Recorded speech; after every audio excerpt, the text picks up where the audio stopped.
So good to see you. Good to see you again. Please. Please.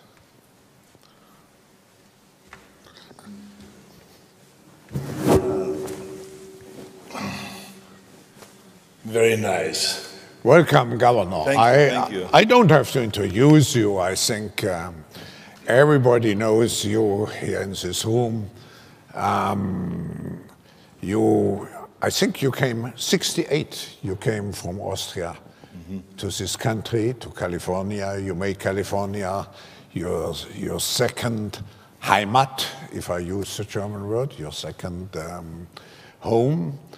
And I think the world admires you for having been, I say a fighter, but having been a fighter always for those issues which are very also at the heart of the World Economic Forum, which means environment, which means good living conditions, water, and so on. You have been a major driver of what is called the Paris Convention, where the World Economic Forum was also a partner of the UN and of the French government. There was a lot, if I may just ask you the first question, there was a lot of enthusiasm after the Paris Agreement.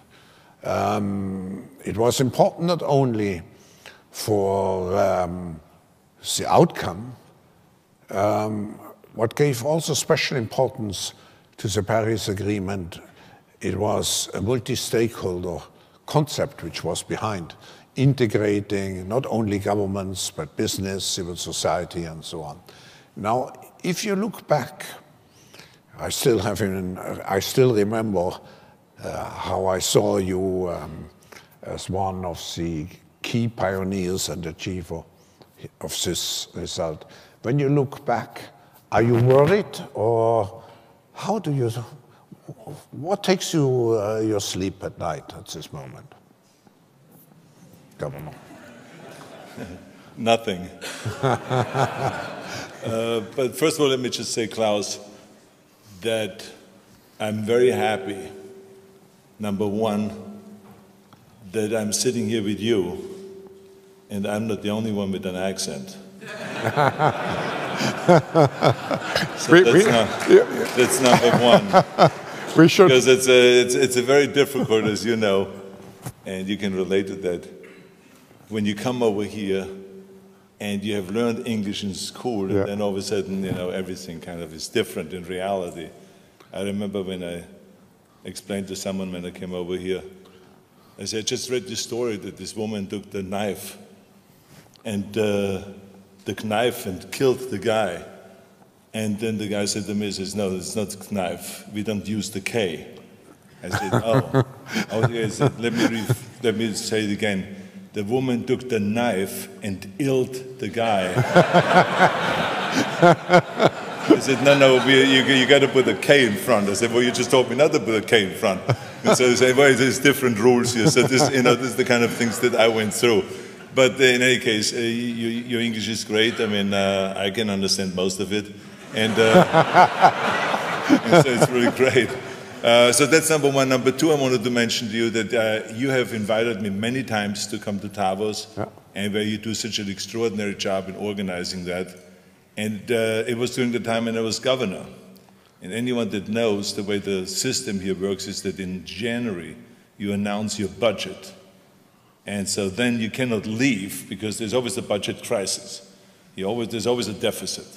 And so it was the wrong time. So Davos was always kind of like the third week or whenever in January, right? Yeah. So it was right after we announced the budget.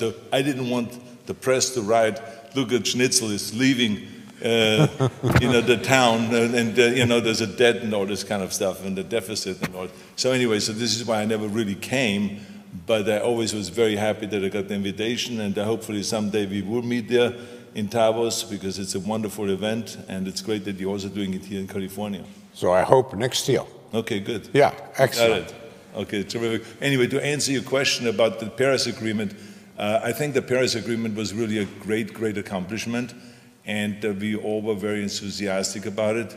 But as you know, there's always two different stories. One is a plan, and it is a plan right now, a plan to go and reduce greenhouse gases worldwide. And the next thing is you know, what kind of work and what kind of a system is being used to reduce the greenhouse gases worldwide. Because in California here, when we make a commitment, for instance, when we said we're going to go and reduce our greenhouse gases by 25%, we are actually ahead of target. And you know, with our renewables in California and with our reduction in greenhouse gases, but we have an air resources board here, so the air resources board is then responsible for really make it happen. And it's kind of like, you know, not a political kind of a board. They only look at getting the work done.